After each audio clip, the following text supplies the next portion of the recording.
Hi, everyone. This is Tony Pace. I'm here with Karen Callie. We've had a conversation where on March 28th of 2020, in the midst of the coronavirus, it has truly become the pandemic that many have have been talking about. And I received a phone call yesterday, video message from a friend of mine who her husband proceeded to tell me that her husband, daughter, and son, all at the same time, have been hospitalized, and she doesn't know whether she's going to see them again. Another friend sent me a text saying that the friend of his passed away on a younger side. I don't know how old, but passed away. And at the very beginning, he didn't believe this gentleman that passed away didn't believe in the coronavirus as far as the severity of it, but ultimately ended up paying an incredible price with his life. The problem is that now they're seeing a backlash of people just being mean, of the fact that see what happens when you don't believe type of a thing. The humanity, the grief, the loss has become overwhelming for many people. And Karen and I were talking, and Karen has incredible insight, so much more than I do. And we talked about sharing some steps with coping with the grief. And Karen, I'll let you take it from here. With this virus situation, there are so many different feelings rocking around within us, within the environment. And I think a lot of people may not understand that some of the feelings that they're having are about grief. Some people say, oh, I'm just feeling anxious, I'm just feeling heaviness, I'm just feeling sad. When we look at the grief cycle, typically the first stage of grief, and the stages of grief were identified by Elizabeth Kubler-Ross, a psychiatrist who worked for many years with death and dying. And so she's the one that we can give the credit for the understanding how we human beings process grief. The first stage is denial. Yeah. And it looks like there's a large portion of the world that may still be in denial. I mean, this is so huge, it's hard to wrap your head around. So True. it's natural to go, oh, it's fake, it's not happening to me, whatever. But when we come out of denial, we can be in anger. And underneath anger can be fear. A lot of people don't know how to be with profound fear, so they get angry. Right. It's a more empowered position in a certain kind of way. And then we get into depression, sadness, and that may be closer to what a lot of people would identify as grief. But then we get into bargaining. And what kid hasn't prayed, oh God, I'll give up candy if you only let this happen, Right, exactly. Well, we adults do some version of that as well. Sure. And then the final stage is acceptance. And it's not a linear process. We can be in denial and then go to sadness, then go back to some denial. And anybody who's lost something or someone may be able to look back on their own journey through that time and see themselves popping in and out, back and forth through the different stages. You cannot arrive at acceptance without going through the other stages. A lot of people will try to do that, like, okay, it is what it is, and let's go forward. But that's denying and skipping over all of the natural human feelings that we all have. there's a doctor that worked with Elizabeth Kubler-Ross named David Kessler, and he asked her to add another stage. And the reason he got into that was that he lost a son. He had lost his mother in one of the first mass shootings that we had in the country. And then some years later, he lost his 21-year-old son. And as a result of going through, he was 13 when his mother was killed. And so he's been through a lot on his own to understand, as well as in working with patients who are dying. And so he asked for this final next stage to be meaning, finding meaning in the event or the loss. And that's another thing that we can't do until we've been through the process. We can speculate. We can say, well, maybe, this or that. So I think everybody needs to be aware that there is this process of grief, and that there are stages, and to allow ourselves to have whatever emotions are appropriate to that stage, because grief is natural. Right. And we are wired to grieve. It's in our resistance to it, our blocking, our trying to run from it. The body keeps score, and it will come up later. Like if you lost someone when you were 12, and because you were young, you couldn't fully process that. Right. Later in life, when there's another loss, it's going to push on that. It's going to hit that button.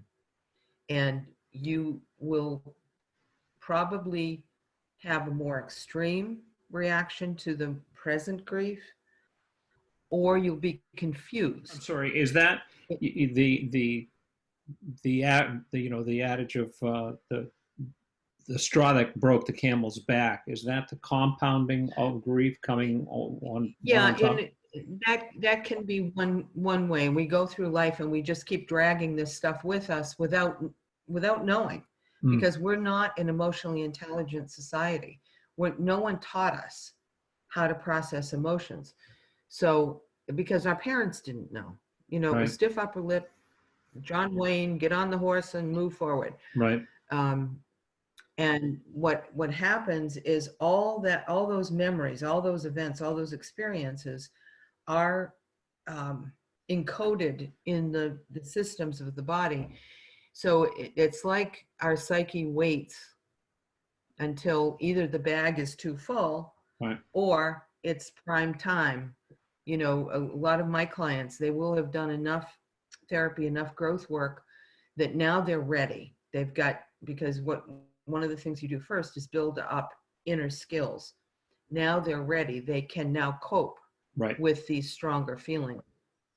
So, and we all have patterns that we developed when we were younger that served us in that moment, but they don't work really well later in our adult life. Okay. And, I have had a lot of clients, trauma is one of my specialty areas. And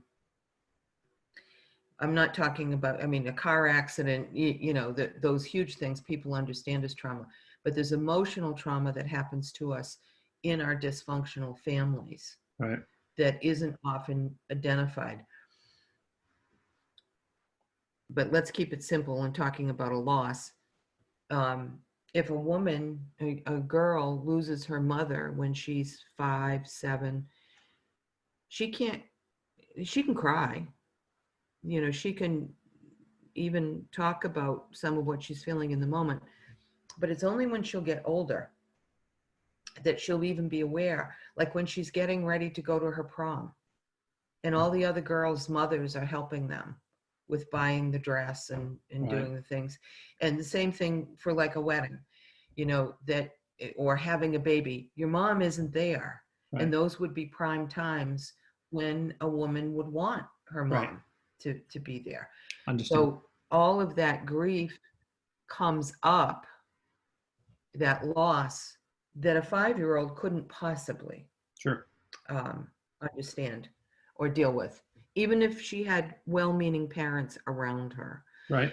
So this not having the infrastructure, not having the tools, it becomes a major problem. And then we try to do the best we can. Like the other day, we talked about fear and people buying toilet paper. You know, people will always look for something to help them. Sure. And in their mind, if I have a truckload of toilet paper, then I'm going to be safe. Right. It's not true. It's not logical in any world, especially this case, because diarrhea is not a major symptom of this virus. Absolutely. But the mind will always try to help us. So we need to be more conscious about what is it that's really going on with me so that I can have the right solution. It's like if someone's home alone on Saturday night, they don't have a date, or they don't have a partner in their life, they're lonely, and they go and eat 2 chocolate cakes. It didn't solve the problem. It numbed their feelings. It might have even made them feel better for a moment, Sure. but it was the wrong solution. So grief is part of a natural process. Handling all those different emotions are important for us as human beings. And I think that we've got a collective grief going on because we're all connected. There are people dying all over the world, and people in horrible, horrible situations, our medical community. So we're all aware of all of this and perhaps experiencing some of the feelings. I know I saw a video of a nurse in Michigan who had left her shift, and she was talking about she was with 2 COVID patients, completely isolated from her teammates, because that's one of the ways that they're trying to keep people safe. So she's got these 2 incredibly ill, dying people. She's all alone with them. They're all alone with her, no family, friends. And she did this little video as she left her shift in her car, and she was just talking about how awful that all was and just breaking down and crying. So we're all seeing different versions, like you said, Tony, with, I've had that same experience. Not somebody in my immediate family or even my immediate friends, but friends of friends, and I'm looking at it and it's starting to come closer. It will come closer. Absolutely. So there's all of that part of it, but then there's also this, what was a sudden loss of our lives. Right. Our lives changed overnight. And we have to look at, whether you lost, there are big losses like job, money, but then there's my routine, my way of life. I can't go here, I can't go there.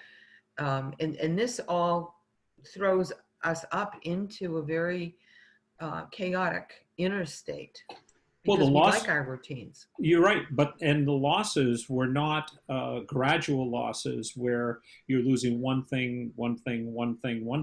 It was a catastrophic, all at the same time, losing your financial, social, economical, physical. We were not able to do anything in the matter of a very short time. And for me, right. It was kind of a difficult pill to swallow, and to realize, okay, how do I put up with this? Or I don't even want to say put up with it. How do I deal with this? How do I respond to it? Yeah. Yeah. And so, it's like every area of our life shifted. I know I had to make a very fast decision to close my office and start seeing people online. Right. And thank God I could do that. I really am grateful that I could do that. A lot of people in some ways, we're privileged if we can make adjustments. There are a lot of people in the world who resources are not available to them, alternatives are not available to them. Right. So I think, I just want to honor that as well. So in adjusting, looking at all these different losses, David Kessler says the most important loss is the one that you're having right now. And one of the things that I have always said to people, they'll say, how can I be upset about this particular pain I'm having? Let's say I'm hungry. How can I be upset that I'm hungry because there are children starving in Africa? Well, you're hungry. You're a human being. Yeah, you're absolutely. hungry. You denying your hunger, not eating too much, whatever you do, isn't going to help the starving children in Africa. So grief is that way. If I'm upset and I say, I've lost the ability to see my children. Okay, I need to be able to be with whatever feelings I'm having around that and grieve it, process it. Because if I just say, at least I'm not homeless or have no family or whatever rationale I might come to, that's going to deny what's going on in my body mind, what needs to be processed so I can stay healthy. Because that's besides just not wanting to carry around this heavy psychic kind of energy, baggage, emotional baggage. We're wearing our immune system down and out if we don't deal with these feelings. If we process the feelings, then our whole system opens up and it can operate better. So that's why it's important. And another thing that I heard someone say, I have felt like we may come out of this with enormous post-traumatic stress disorder. And then I heard someone, and it might have been David Kessler, that said he hoped we come out of this with post-traumatic stress growth. And I think that's a wonderful goal and ideal. Wouldn't it be nice if we can take this time to look at what do I need to process? What do I need to do so I can learn to be responsive instead of reactive? Right. Karen, if you can, for time aspect, share these. You have is it 7 steps, or as far as for coping? Yeah. The first one is kind of what I've been trying to talk about, is honoring your experience by either speaking it or writing it. There's something very powerful in that. Telling your story,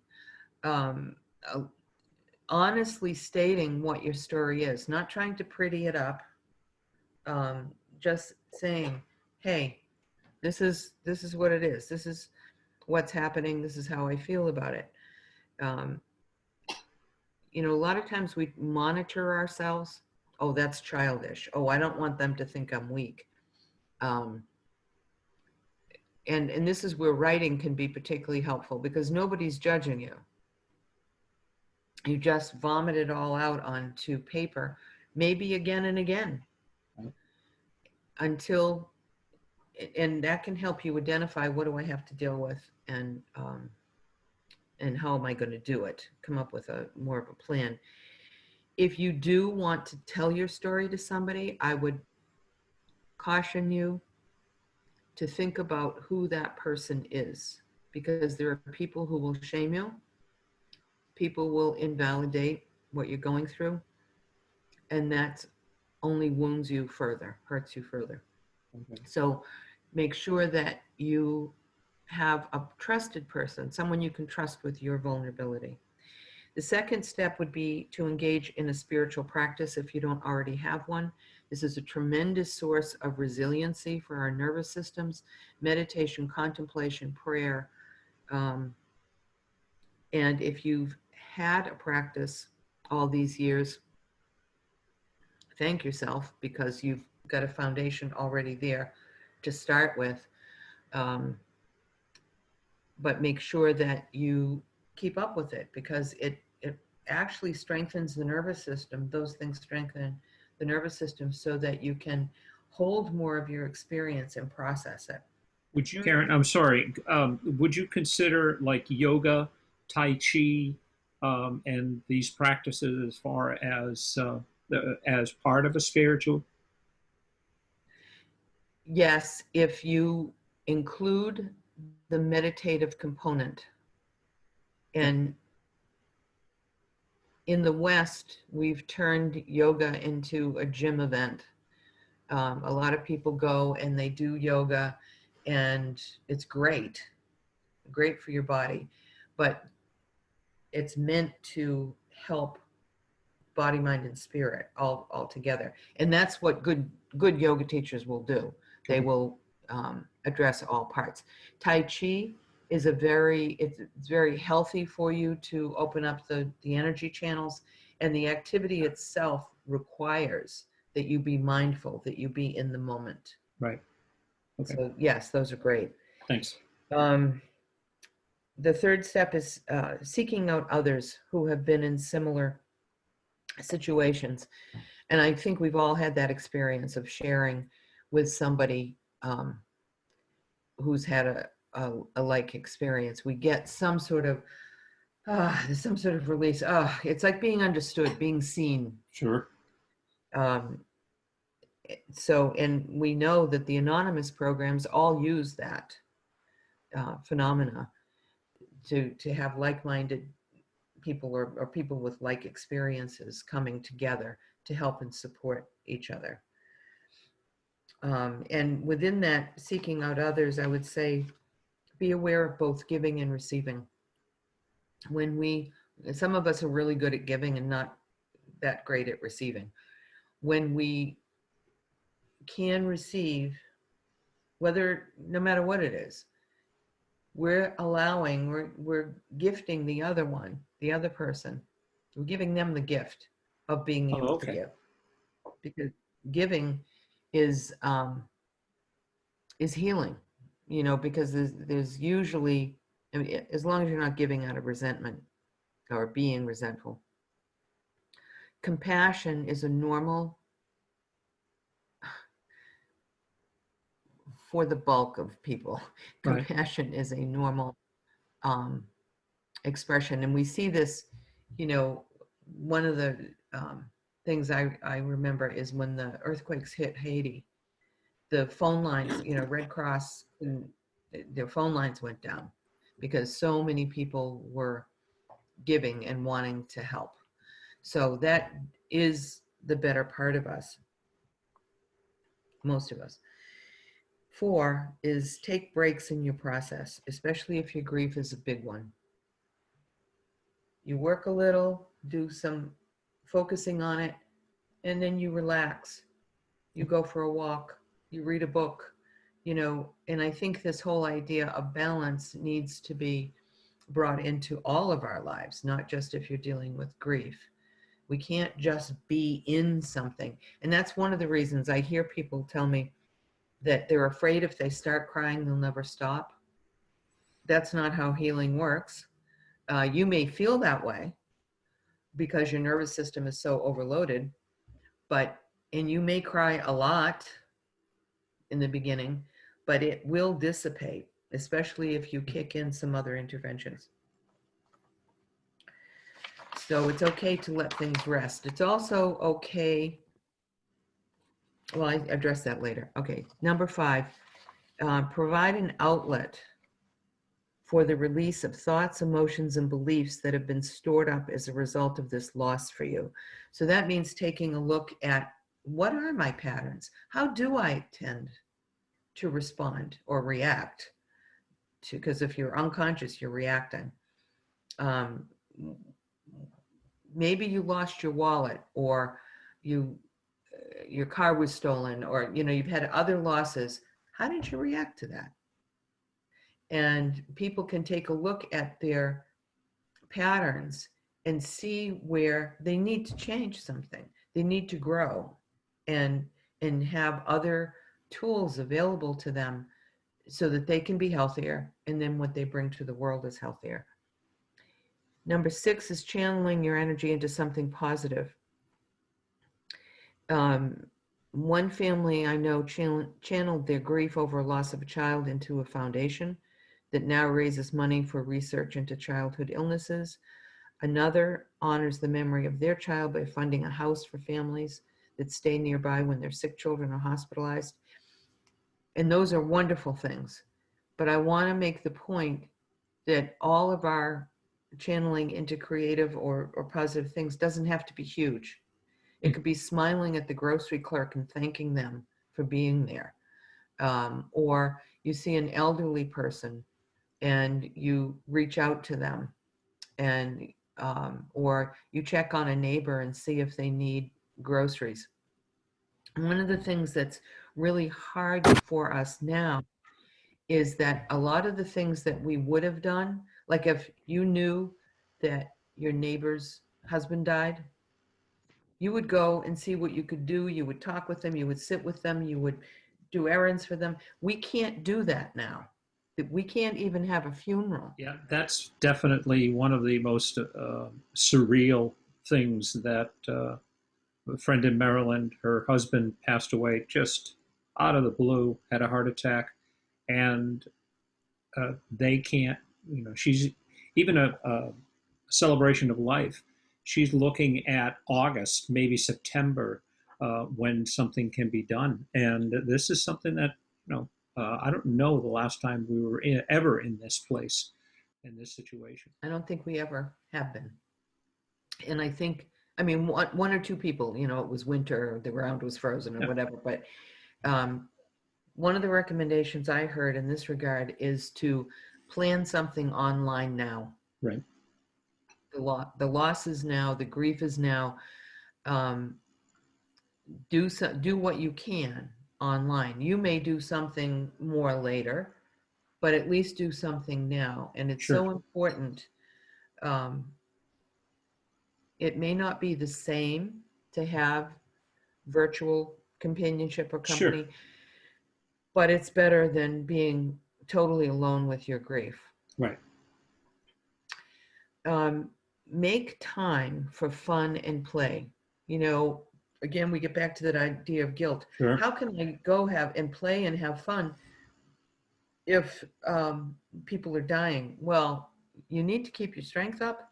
Right. You need to stay healthy so you don't become part of the problem.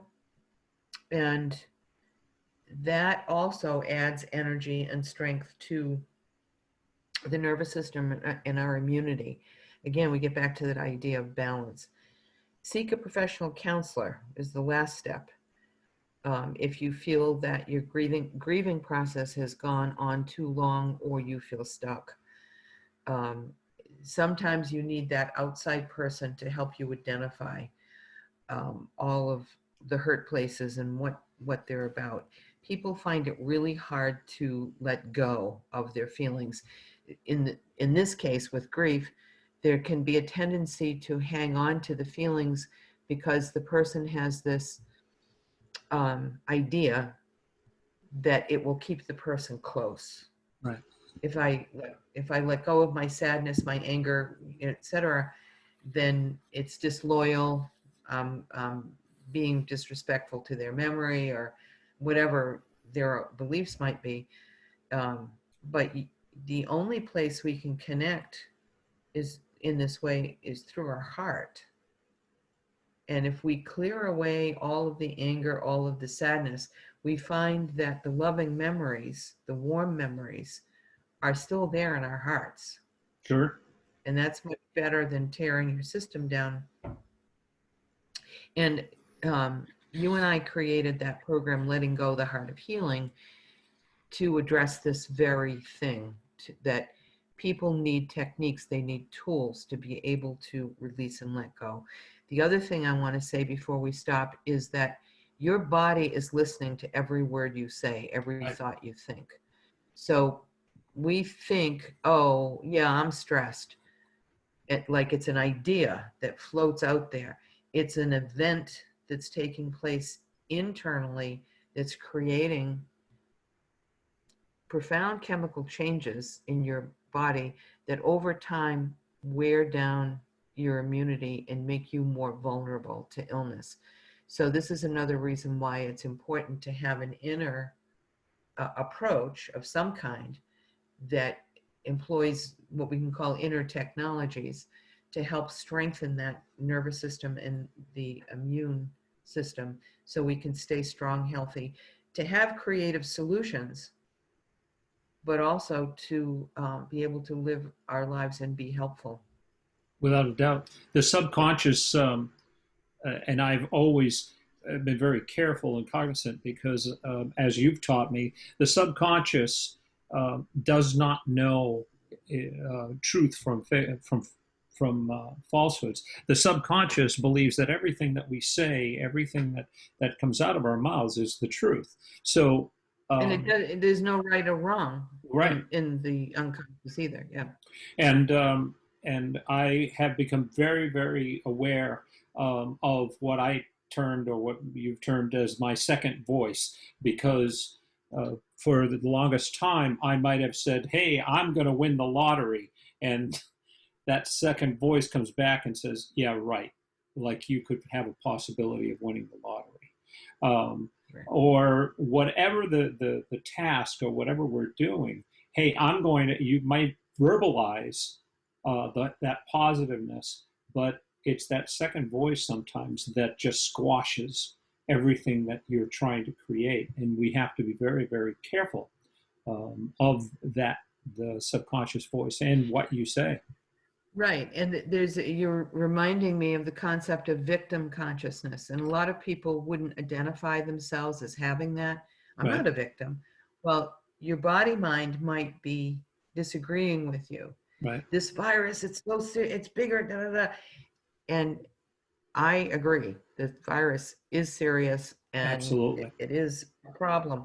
But at the same time that we acknowledge the seriousness and the danger that there is there, we need to also know that we have an immune system that is incredible. Right. The reason we get problems with it is because we get in our own way. We don't rest, we don't eat right, we don't exercise, we don't have an inner a way to work with the body mind the way it's wired. But we can learn that, we can know how to do that, so that that little voice or that 5-year-old who learned or felt the world was against him and the world was out to get you. Right. You know, a lot of people are talking about this virus as if it's stalking us. Right. It's not. It's a ugly, crappy little thing that's just sitting there trying to survive itself. Right. Yeah. So we need to honor the real dangers at the same time that we take as good care of our immune systems as we can, and have that um, second voice be one that helps to support and empower us. Right. Karen, incredible steps, all 7. We'll have those on this video as well, making sure that you have access to them. Also, those of you that are listening, check out KarenKallie.com, Kallie, KarenKallie.com. There's an enormous amount of information. The blog that you put out, Karen, is just absolutely amazing, and it's filled with tips and things that have helped so many people throughout the decades that you've been out there.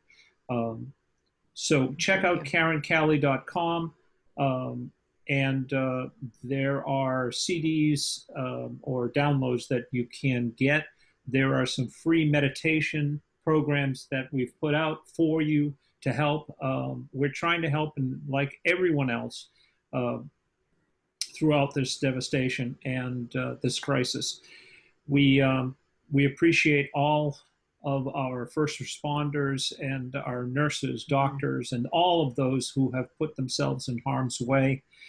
We are truly a one humanity. Help those around you. Hug your children. Keep them safe, and keep everyone um, with all the love that you've got. Karen, any last words on your?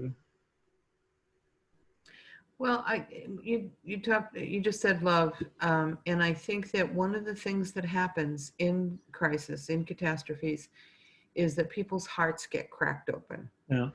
And at first it feels painful, but I think that that may be part of where we're headed. As I said, we can't jump ahead too far to look for meaning, but one of the questions I have is if this current crisis, because it's worldwide, is going to bring the awareness of we're all in this together, we're all connected. If that is going to become more of a reality in how we act every day, not just in how we might think conceptually. Right. So that's another thing that we may do in the future, is talk more about both change as well as heart-based practices that can help with that. Yeah, right. All right. Well, that's all the time we've got. We hope you were able to get some gems out of this, and be safe. And until the next time, this is Tony Pace. And Karen Callie. There you go. Care.